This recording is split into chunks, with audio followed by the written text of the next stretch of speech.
today we are going to start our discussion regarding data analytics, unit 2, and having discussed in unit 1 regarding what is data analytics all about, a brief introduction regarding data analytics, what are the different types of data on which we usually perform analysis, and then data analytics life cycle. Now we are going to dive into the techniques with which we will be able to perform analysis. So, data analytics, as for unit 2 we are going to discuss the content of this presentation has been taken from this book, Data Mining Concepts and Techniques, written by Ji-Wei Han, Micheline Camber and Jian Pei. So, the topics that we are going to discuss today are classification, okay, and decision tree induction, Bayes classification methods, Bayesian belief networks, rule based classification, model evaluation and selection, and then we will have a summary for all these techniques that we have discussed.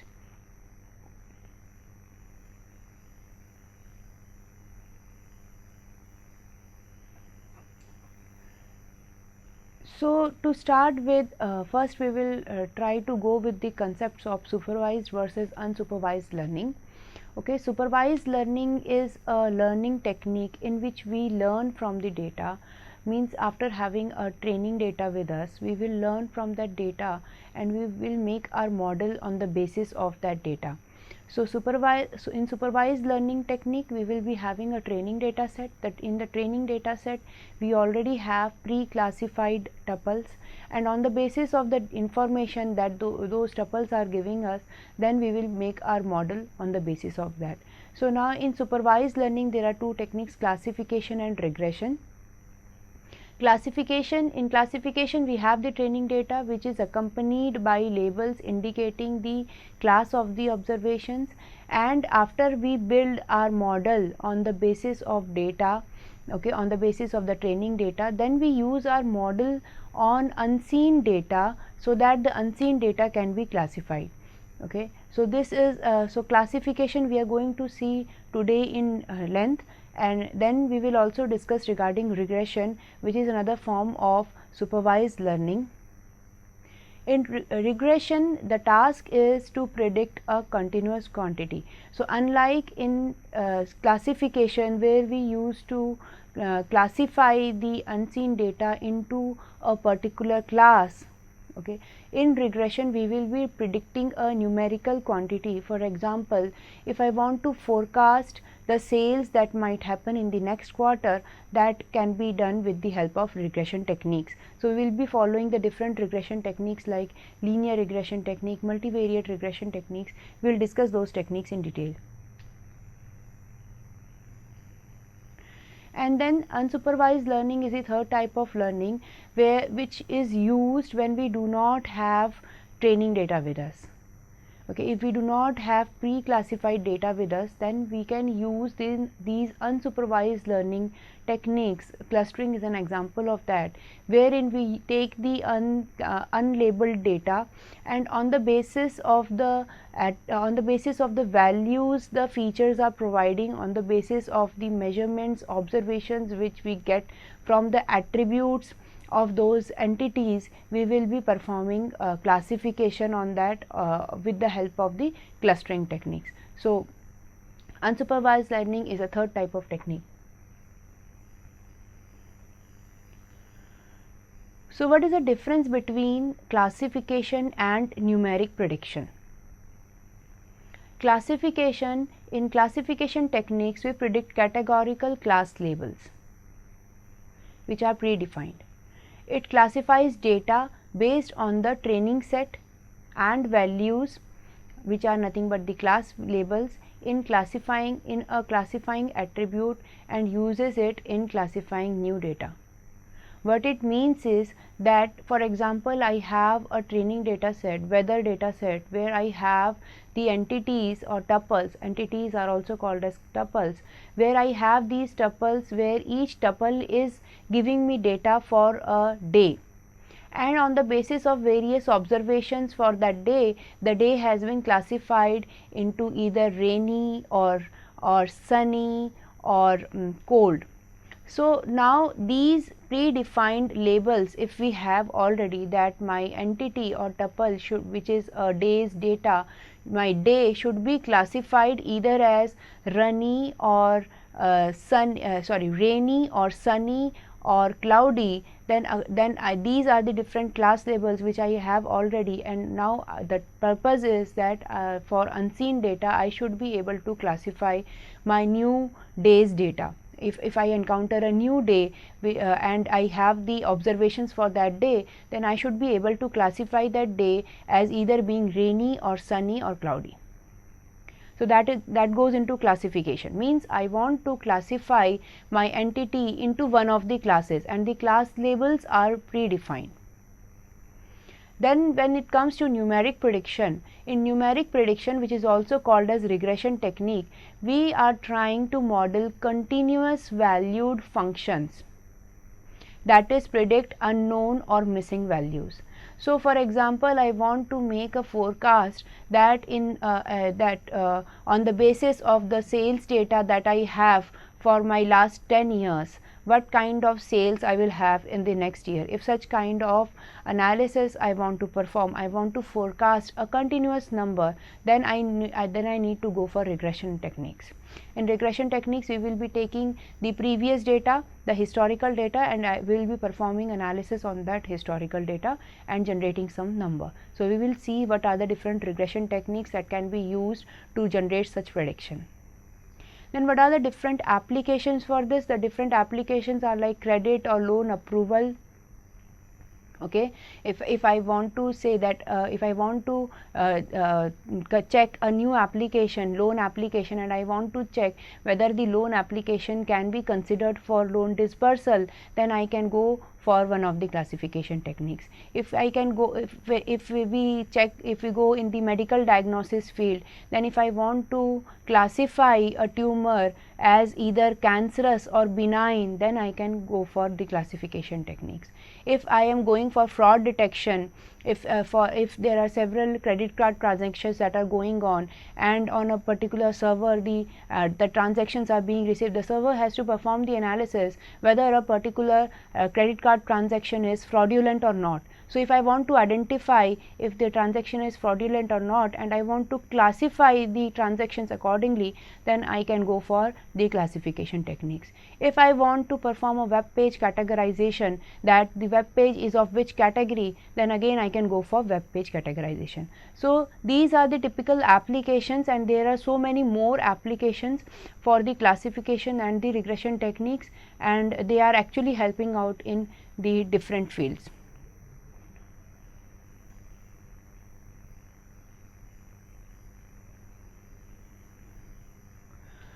So how classification is actually performed? When we say classification, we have predefined data and we are using that data to perform create a model, and then we are trying to use that model. So there are two major steps in performing classification. Number one is model construction, and number two is model usage. Okay. So in model construction, what we are doing is that we will go through the data and we will create a model on the basis of that training data. So what the purpose of model construction is describing a set of predetermined classes. I need to tell beforehand what are the different classes which are into which my data has to be classified. So I will give the information of the predetermined classes during the model construction phase itself. Then in model construction, each tuple or sample is assumed to belong to a predefined class as determined by the class label attribute. So when I speak of tuple or sample or entity, these terms are synonymous and are actually pointing to a certain entity. Okay. So if I have training data set, then into my training data set the number of tuples I have, each tuple is pointing to an entity, and for each entity I already have a predefined class label. So that is what is say that is why we say that this is training data. Okay, the set of tuples used for model construction is training set. So the set of predefined tuple, for example, if I have a weather data set, which I want to reiterate, that if I have a weather data set and I have the data for a week and I have 7 days data in that weather data set. So each tuple will be pointing to a day in that week, and each tuple or a day will be classified into one of the predetermined classes, that is rainy or sunny or moderate. The model is represented as classification rules or decision trees or mathematical formulae. So there is a variety into which I can create my model. My model can be created with the help of decision trees, it can be created with the help of classification rules or any mathematical formulas such as Bayesian formulas, and so we will be discussing all those in length. Then after having created the model from my training data set, now what I would like to do is I would like to use that model for classifying my future or unknown objects. So once I have this model with me, when an unknown data comes to me, for example a new day's data comes to me, now on the basis of the different observations for that entity, I will use the model that was created with the help of training data set, and I will use that model to classify my entity into belonging to one of the classes. So after having created the model and after using it on unknown data set, then how will I estimate the accuracy of the model? So the estimation of accuracy of model is done on the basis of something called as test data. So once we have training, how do we do that? How do we obtain training data set and the test data set? Once we have data with us, complete data, training data set with us, what we usually do is we usually divide it into two parts. The 3/4 part is taken as a training data set and 1/4 part is taken as a test data set. So test data set is also again having the labeling for each entity. Now once I have used the training data set for generating my model, then what I will do, I will check my model with respect to the test data set, and I will see that the labels that are generated by my model for this test data are matching with the pre-labeled data or not. Means the label which was already there, means if I have a test data for weather and this particular set of data was not used for the training purpose. So now when I am using this test data for checking the accuracy of my model, I will see what is the value generated by the model and I will compare it with the pre-labeled. I will see that the data that the earlier classification of the day was sunny and the new classification by the model is also sunny. So I can compare them. So if both are matching, means the accuracy is good. So now to test the accuracy of my model, I will use the test data. The known label of test sample is compared with the classified result from the model. Accuracy rate is the percentage of test samples that are correctly classified by the model. Okay, what is the percentage of data in the test data which was classified correctly by my model? So that will give me the accuracy rate. Then as we already said, test set is independent of training data. So once we have a pre-labeled data, we divide it into two parts, training data and test data. The training part, with the 3/4 part of the training data will be used for creating the model, and then the 1/4 part of the training data will be used for testing my model. And after I have tested the accuracy of my model and I find it to be fit and the accuracy percentage is also good, then I can use this model for further classifying my unseen data. If the accuracy is acceptable, use the model to classify new data. If the test set is used to select models, it is called the validation test set. If I have created many models and on the basis of the test set accuracy, if I am checking, if I am selecting a particular model, then I will call it as a validation test set. So, this is the diagrammatic representation of what we have discussed in the last slide. So, if I have this training data, what is the training data? If you see in this training data, this is the table, okay, where you have where each and every tuple,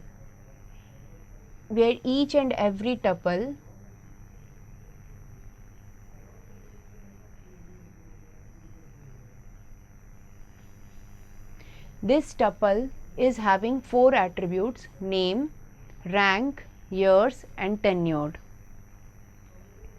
Now, this tuple is actually for some assistant professor, and this tuple is pointing to a person named Mike, and whose rank is assistant professor and is having 3 years of experience, and the tenured attribute is saying that no, means this tenured attribute is actually pointing to the class labels. The predefined class labels in this case, in this training data set, are no and yes, which say whether a particular person is a tenured employee of the organization or not. So, now this is the training data set which is available with me. I can see there are 6 tuples into my data set. I will use this training data, okay, I will use this training data to generate some classification algorithm. I will use this training data with some classification algorithm, and that algorithm will help me to create a model. Okay. The algorithm will help me to create a model, and in this model I can have different types of model, as was said already, that I can have decision trees, I can have rules, I can have certain mathematical formulas which will help me to perform classification. So, the known knowledge that I have from this training data will be used to generate this model, and this model will actually help me, will give me some representation or some rules. In this case you can see there is an if then rules. If rank is equals to professor or years greater than 6, then tenured is equals to yes. So, this is the rule that was made by the model on the basis of this training data. So, once I have this with me, I have this rule with me, what I can do in the next step, after I have my model, okay, I can have this test data. Again, this test data is having information for 4 entities, for 4 persons, and the 4 persons are already pre-classified as either tenured, no or yes. So, now when I have my model with me, I will use that model on this testing data. Okay. On this testing data I will use my classifier, okay, and then I will see that what is the accuracy is of my model, is my model giving me correct results. So, after my model is giving me correct results and I am satisfied with its accuracy, then I can use this model on my unseen data, where the person Jeff, who is a professor and is having 4 years of experience. So, I do not know whether this professor is like tenured or not. So, I will use this model, the rule that was generated in this model, to classify my this unseen data, and the model, the if then rule, what the rule said? The rule said if rank is equals to professor or years greater than 6, then tenured is equals to yes. So, if this rule is satisfied, then I can classify my tuple as tenured is equals to yes. So, now in this case, in the data, the unseen data that I have, rank is equals to professor, and hence the rule satisfies, and hence it gives me a label of tenured is equals to yes. So, this is how I used my training data set to create my model. In the model I used some rules for performing classification. After I had those rules, then I used that model on the testing data to check the accuracy of my model, and after I found the accuracy to be satisfactory, then I can use the same model on unseen data to perform classification which on unclassified data. So, this is the overall steps in which the classification is normally done. The prerequisites, the training data, test data and are required, and then we can use some algorithm, classification algorithm to generate my model, and after my model is generated, then I can use that model for performing classification. So, after having gone through the basic concepts of classification, now we will like to go through the decision tree induction method. How we are creating decision trees when we have training data with us, and how then that decision tree can be used for performing further classification on unseen data.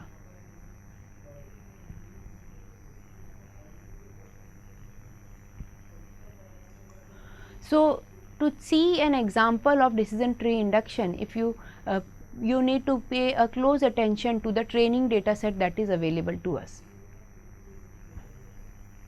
In this training data set, we have like 15 tuples, and all the tuples give the information for some customers. Okay, and we have captured certain information for these customers. What is the age of a customer? What is the income level of a customer?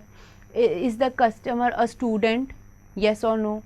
Then what is the credit rating of the customer? Fair, excellent. And after having this information, I have classified the customer into a class label Bayes_computer yes or no. So, this is the training data set which is already available to us. I have already pre-classified data of few customers on the basis of certain logic. This was already pre-classified. Now, what I want to do, that I want to use the same logic that with which this data was labeled, okay, and I want to generate a model from this training data set, and then that model can be used for performing classification on unseen data. So, in this training data set, okay, if you see that what is the objective, what will be the output of performing decision tree induction, the output will be this. The output will be this tree, and if you pay close attention, you will see that at the root you have a age attribute, and at the age attribute then I have 3 children less than equal to 30, 31 to 40 and greater than 40. Means when I want to perform classification, first I want to ask question that whether the customer, what is the age of the customer, okay, because in the training data set this age attribute had 3 different values, less than equal to 30, 31 to 40 and greater than 40. The distinct values of this attribute, 3 distinct values for this age attribute. Okay. So, when I want to perform classification, I will first ask the question, what is the age of the customer, whether it is less than equal to 30, 31 to 40 or greater than 40. So, if it follows this path and the age of the customer is less than equal to 30, then whether the next question that I want to ask is what is if the customer a student, yes or no, because yes and no are the 2 distinct values in the student attribute. In the student attribute, yes and no are the 2 distinct values, and now on the basis of the answer that I get, that the student the customer is not a student, no, then I will classify it as no, that Bayes_computer is equals to no. Means if the age of the customer is less than 30 and and the person is not a student, then he is not likely to purchase a computer.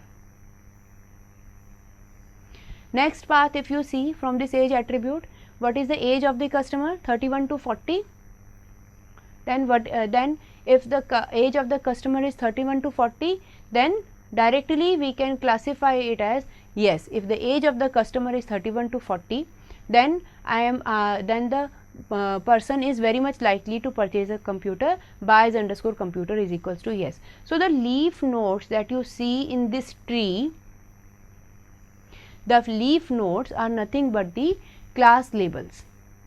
Yes or no? Each and every path of this tree will lead me to one of the class labels, yes and no. So, objective of this decision tree induction is that after having this training data, I need to generate this decision tree, okay, and on the basis of this decision tree I can perform classification on unseen data. I will just put forth the questions that are there at the different nodes. The root node is asking one question, this rectangle student is asking another question. If you pay close attention, you will find that each and every path is having different questions. At the root node, I ask the question regarding age attribute, what is the age of the customer. Then at the second level, if I followed this path less than equal to 30, the question I have is the customer a student? In this rightmost path, if you see greater than equal to 40, the question is credit rating. What is the credit rating? So, each and every path is having different questions on the basis of the data that we have, on the basis of the training data that we have. Now, how to identify that which attribute of this training data set should be used here? Which attribute should be used at which level for asking question? So, that is the most important question now. For this, we will be using different formulas to identify that which attribute is giving me more information. So, the attribute which is giving me more information will be used first. So, first when we will try to see the information gain formula, okay, and the information gain will tell me that at the initial level, when I consider all the attributes, age attribute is giving me the maximum value, means age attribute is giving me the maximum information, and so I will use age at the root level. Then after this, I will just I will enlist the children of this root node, and then after that, for each path I will see if age less than equal to 30, then what is the data set that is remaining. What is the subset of data? What is the subset of this training data which is following this path? Because only few tuples less than equal to 30, age less than equal to 30. How many tuples are there? Age less than equal to 30.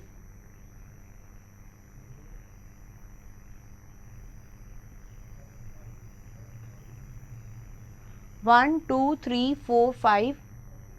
5 tuples are there which follow this condition less than equal to 30. So, only this subset of data which is following the condition age less than equal to 30 will then be used for checking that for these tuples, for these subset of data, what is the next attribute that should be used for performing classification. Then the next path, the second path, age 31 to 40. How many tuples are there which follow this condition 31 to 40? 1, 2, 3 and 4. 4 tuples in my training data which follow the 31 to 40 condition. So, if I check the label for this 31 to 40, what I find that the value is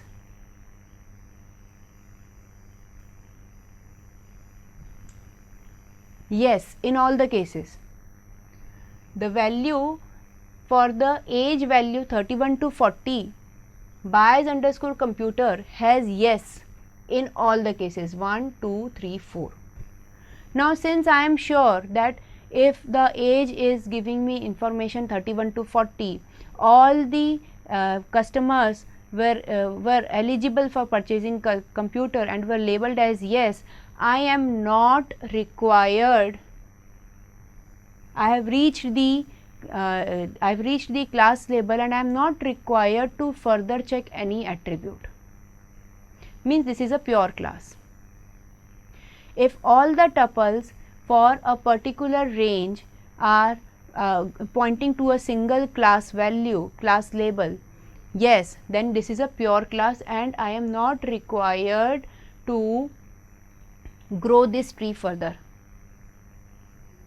Now if I say that age less than equal to 30 student, okay, age less than equal to 30 student, age less than equal to 30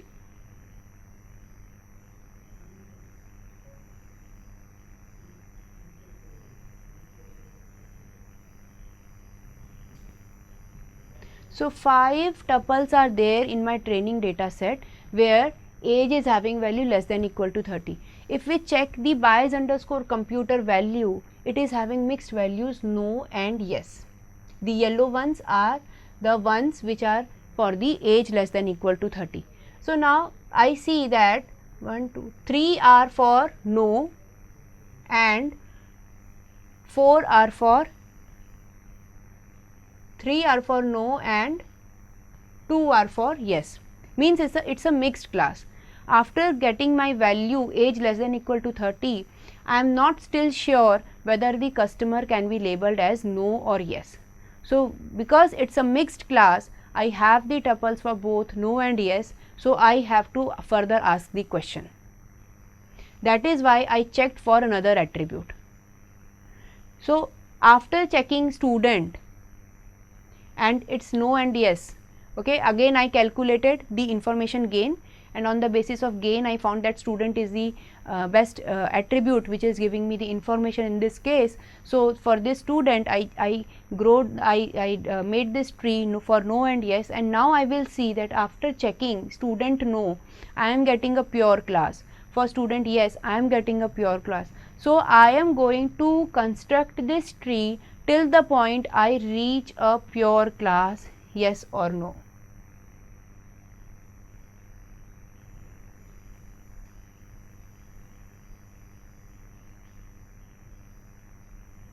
These are pure classes. Once pure class is reached, I will stop the process. So this is all about decision tree induction. How we can create this tree, that we will see. We have different formulas, gain ratio, to see that which attribute is giving me which information and at which level I should use which attribute.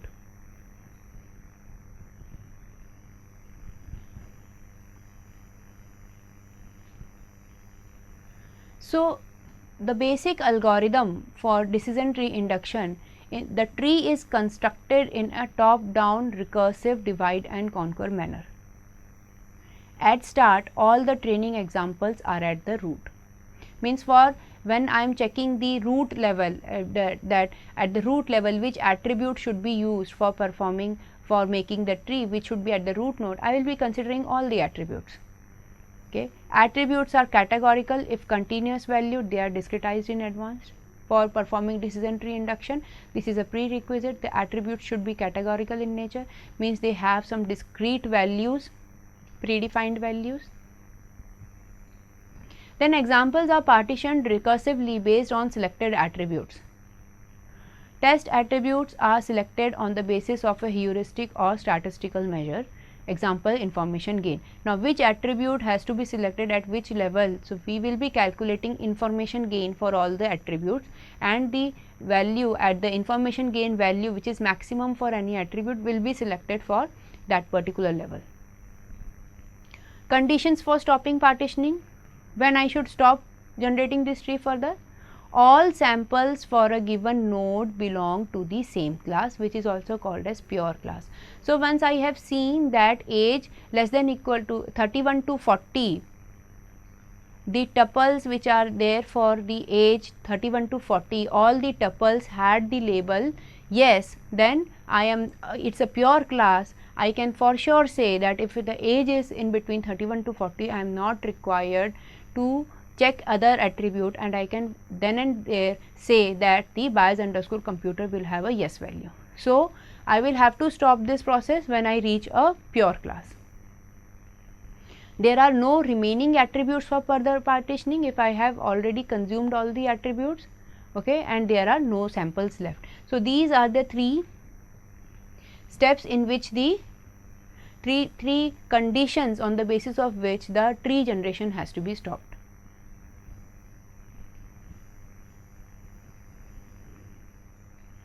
So now what we are seeing in front of us is the formula for gain.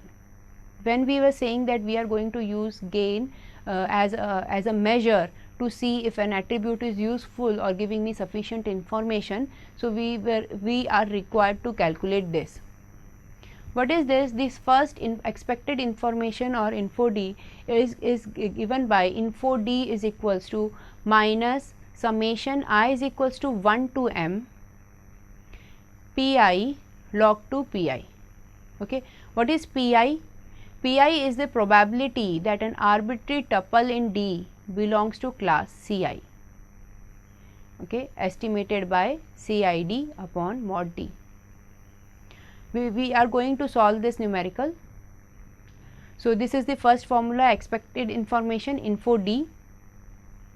So, what we will do, we will calculate this info D for the complete data set, for the complete training data set we have. After that, for all the attributes, for all the individual attributes, I need to calculate info D A, okay, where A is a particular attribute. For example, age. If I am considering age as an attribute, then I will have to calculate this info D age, okay, is equals to summation j is equals to 1 to v mod dj upon mod d into info D. Okay. And then the last formula is gain A, means gain for age attribute, okay, is equals to info D, which is calculated for the whole data set, minus info D age, means the information that is needed for classifying the whole data set minus the information provided by the age attribute will give me the gain information, and the gain information will the attribute which is giving me the maximum gain information will be used in the decision tree. So, this is the example that we have. This is the training data set on your lower corner, left corner, where I have age, income, student, credit rating, bias underscore computer. These are the different attributes in my training data set. The tuples are already classified as no and yes, and we are required to create the decision tree on the basis of this training data set. Now, we will try to make one branch of this decision tree. We will start with the root node, how to identify the root node first. So, the different classes we have are bias underscore computer is equals to yes and bias underscore computer is equals to no. These are the two classes, predefined classes into my data set, bias underscore computer, no and yes. Okay. Then info D, the first formula, which is calculated on the complete data set. So, what we will see that this for this bias underscore computer for this data set, training data set, how many tuples are having value no and how many tuples are having value yes in bias underscore computer field. So, we will find that a bias underscore computer is equals to yes is there in 9 tuples. If we see bias underscore computer is equals to yes is in 1, 2, 3, 4, 5, 6, 7, 8, 9. So, bias underscore computer is equals to yes in 9 cases and bias underscore computer is equals to no is in 1, 2, 3, 4, 5 cases. Okay. So, 9 plus 5, 14 tuple information we have. Out of this, in 9 cases bias underscore computer is equals to yes and in 5 cases bias underscore computer is equals to no. So, info D is calculated for the complete data set and the formula that we have seen will be used. What was the formula? Some minus summation pi log to pi. This pi is the probability for a particular class. So, if we see, okay, so what is the pi for, means probability of bias underscore computer? Yes, the probability is 9 upon 14 since 9 tuples out of 14 tuples are there with the bias underscore computer yes. So, 9 upon 14 minus 9 upon 14 log to 9 upon 14 for the class bias underscore computer yes. Then this, in the next case, I have 5 tuples where the bias underscore computer is equals to no. So, what is the probability? 5 upon 14, 5 out of 14 tuples are having bias underscore computer no. So, minus 5 upon 14 log 2 5 upon 14. When this formula is solved, it gives me a value 0.940. This is the info D that is calculated for the complete data set. Now, what I will do, I will try to identify which attribute, age or income or student or credit rating, which of the attribute is more suitable at the root node. So, I will calculate this info D for all the attributes one by one. So, once I calculated info D for age, then I calculated info D for income and student and credit rating. After I calculated info D for all the attributes, then I used this formula gain age is equals to info D minus info D age. Whatever value I am calculating out here, info D age. So, info D minus info D age will give me this value gain. Okay.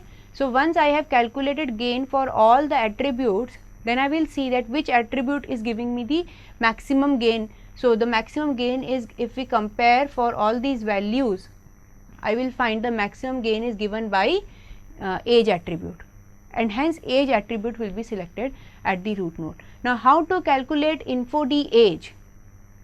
That part is yet to be seen. Info D age, what is the formula to calculate info D A?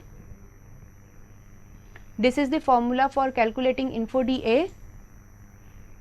Info D A is equals to summation j is equals to 1 to y mod d j upon mod d into info d j. Okay. So, if I am talking about age attribute, what are the distinct values that are there in age attribute? Less than equal to 30, 31 to 40 and greater than 40. Now, in the category, in the tuples that belong to less than equal to 30, how many belonged to yes? 2.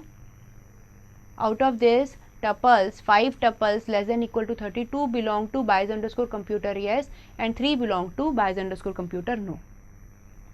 Likewise, in the category, the tuples that were in this range 31 to 40, 4 tuples belong to bias underscore computer yes, and 0 tuple belong to bias underscore computer no. And in the category greater than 40, age greater than 40, 3 tuples belong to the category bias underscore computer yes, and 2 belong to the category bias underscore computer no. So, for this I will calculate the I information, and then what I will do, I will put the values in the formula for info D age. 5 upon 14, why 5 upon 14? Because 5 tuples 2 plus 3 5 were belonging to the category less than equal to 30. So, 5 upon 14, and then I will calculate I information.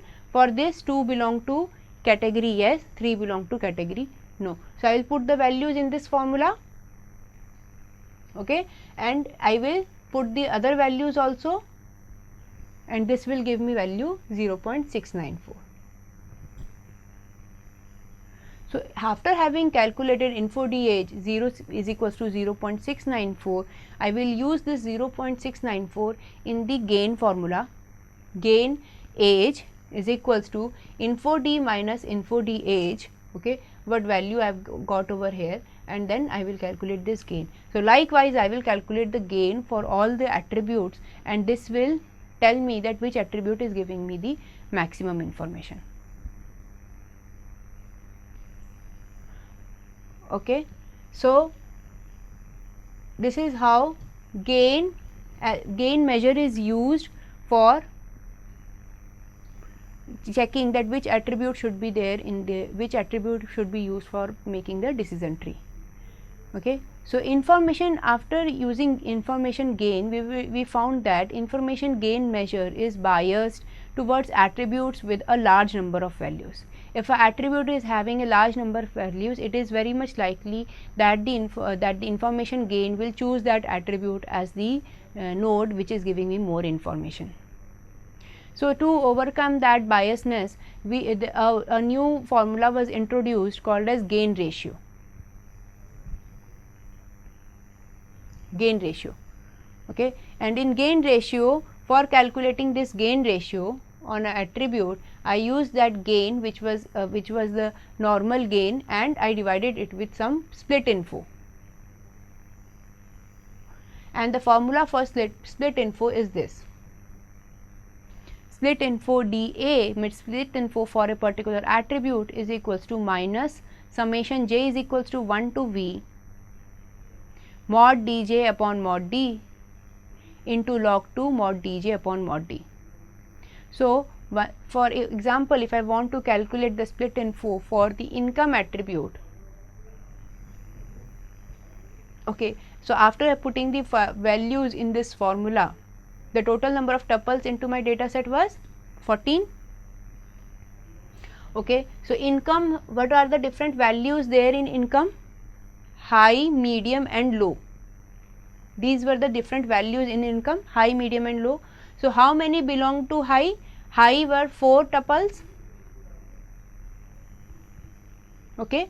So, for high, medium and low, okay, I will use the probabilities for high, medium and low. So, for high, 4 upon 14, since 4 tuples out of 14 were having value income high. So, I will use minus 4 upon 14 into log 2 4 upon 14. Then medium was for 6 times, okay, so 6 upon 14 into log 2 6 upon 14 minus again low 4 upon 14 into log 2 4 upon 14, and it is giving me value 1.557. So, once I have this split info calculated, I will use it, I will divide it with gain. Okay. I will use this split info with the gain that was already calculated for the attribute income, and I have calculated this value 0.019.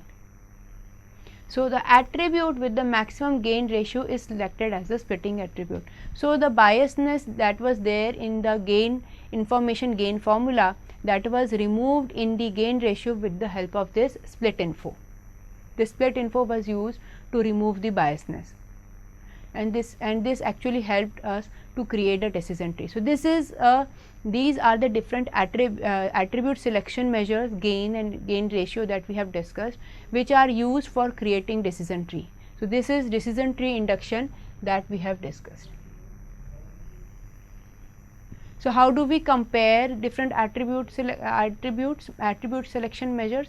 These are the attribute selection measures, that which attribute should be used in the decision tree: information gain and gain ratio. So, information gain, as we saw, is biased towards multi-valued attributes, and gain ratio tends to prefer unbalanced splits in which one partition is much smaller than the others. So, this is how the results are generated with these attribute selection measures.